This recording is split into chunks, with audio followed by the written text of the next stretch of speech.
Bloomberg Audio Studios. Podcasts, radio, news. We promised you that we were going to continue on the U.S. economy and really the U.S. consumer. The online lending marketplace and platform for loans, credit cards, deposit accounts, insurance, and more. We're talking about LendingClub. They announced a $100 million share buyback just about 1 month ago. It was about nearly 5% of the company's market value on the day of the announcement. Now, analysts have been raising their price targets on the stock this year, most recently, again, raising them since the company reported earnings late October. The company posted third quarter results that beat estimates. They provided a guidance range for new fourth quarter originations with a midpoint above estimates, and the stock, it's actually up this year. Yeah, it is. Shares of the $2.1 billion market cap company about 14%, up more than 12% since reporting those earnings back on October 22nd. Delighted to have with us Scott Sanborn, CEO of LendingClub, also CEO for close to a decade at LendingClub for 15 years now. Also with us here in the Bloomberg Business Week studio, Herman Chan, a Bloomberg Intelligence senior analyst for U.S. regional banks. He helped bring all of this together. Scott, I want to start with you and just give us some size and scope of the business, the consumers that you're working with, who's interacting with the platform. Yeah, so we serve a customer base we call the middle majority. They are, if you think about credit, which we are a credit-centric bank, if you've got a lot of money, you don't need a lot of access to credit. You pay cash for a car, you save up to send your kids to college. If you're on the other end of the spectrum, you can't really access credit. Mm-hmm. So there's this middle group that are high-income, heavy users of credit. So they can afford a car, they can afford to send their kids to school, but they need to use credit to do it. That's who we serve. It's a really big customer base. It represents about a third of the U.S. population, but it's close to half of the credit wallet. So they are more likely than average to have every form of credit, and that credit is, with the exception of mortgages, also larger than average. That's who we serve. How much do these people usually make?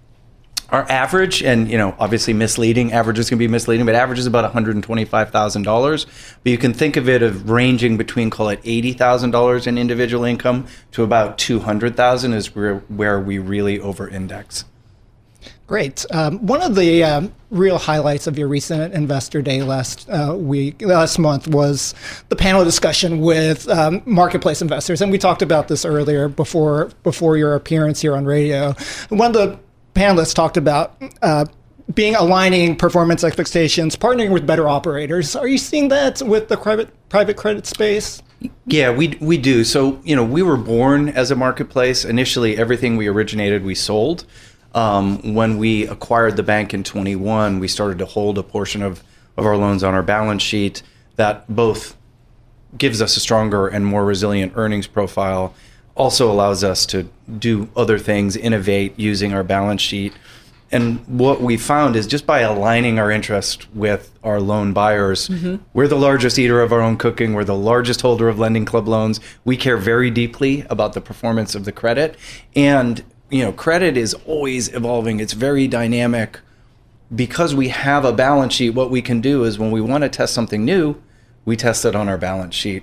Let's try longer duration. Let's try a larger loan size. Let's try a new marketing channel. We hold that first. You own it. We own it. We make sure it performs the way we expect, and then we release that to the marketplace. If you don't have a balance sheet, you can't really do that. And so that's visible in our results across every aspect of underwriting. So lower delinquencies than the rest of the industry, 30 or 40% below, lower roll rates, higher recovery rates, lower prepayments, lower fraud. Literally every aspect that you can measure of credit, we're outperforming on. Has that remained consistent this year, in recent months, in recent weeks? Like, you have a great real-time view of the consumer in the form of how well they are doing in terms of paying back their loans. That's right. Still looking good? Yeah, so that's been consistent for, we release 4 years of data we put out there, and so it's remained consistent, but, it's kind of like a duck on a pond. It's remained consistent because we're doing a lot of work underneath the cover. So, something that we shared at Investor Day is at any given time,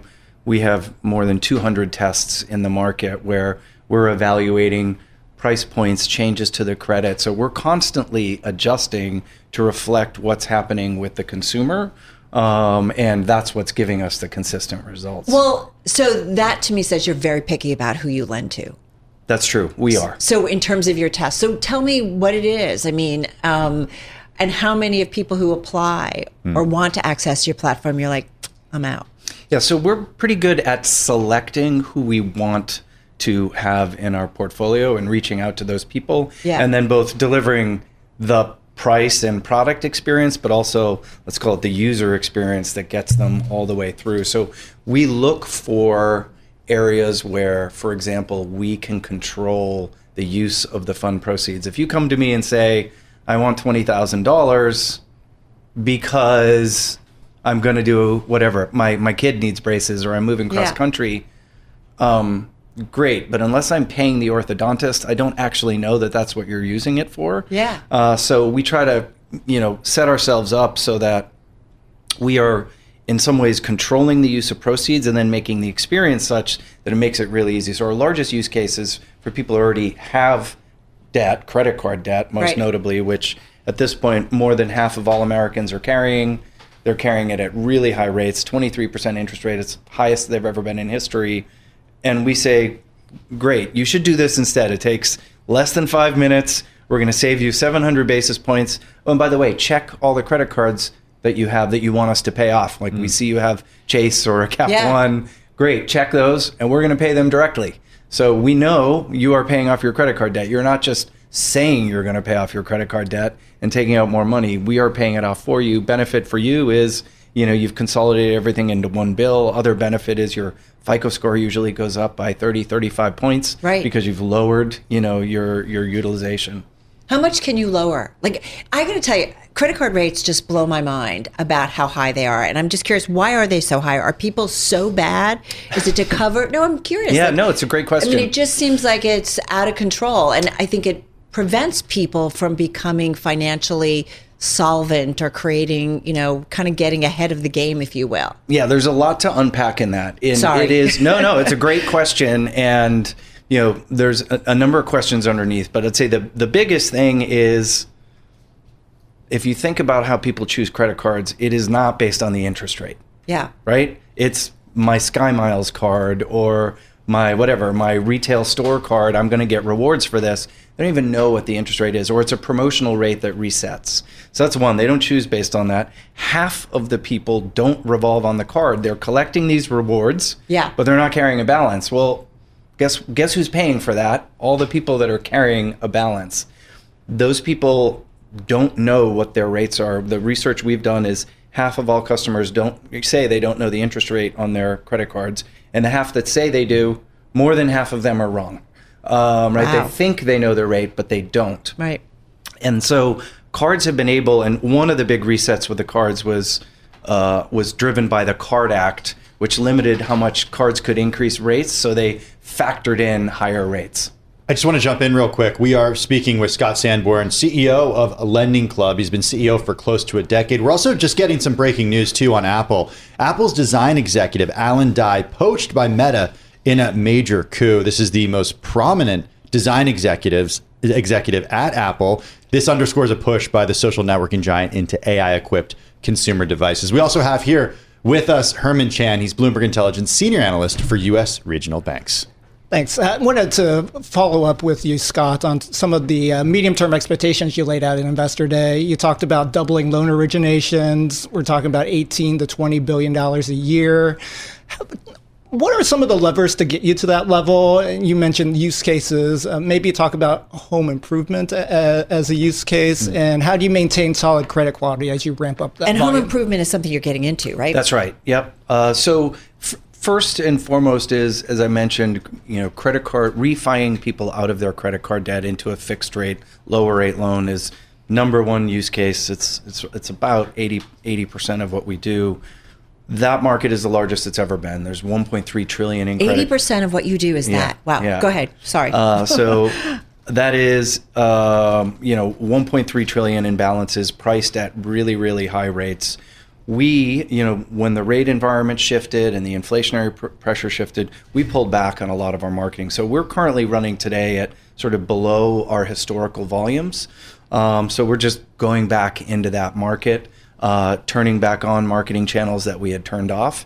And then the other area is, personal loans can be used literally for anything, right? And before credit cards came around and came to be, they were the dominant way consumers accessed, credit for everyday needs. So we have a major purchase finance business that's growing today, call it 50+% year on year, that's allowing things like elective medical procedures, LASIKs, braces for your kid, all kinds of procedure, fertility treatments, teeth implants. So things that insurance doesn't pay for, but you want to do and you want to do right away.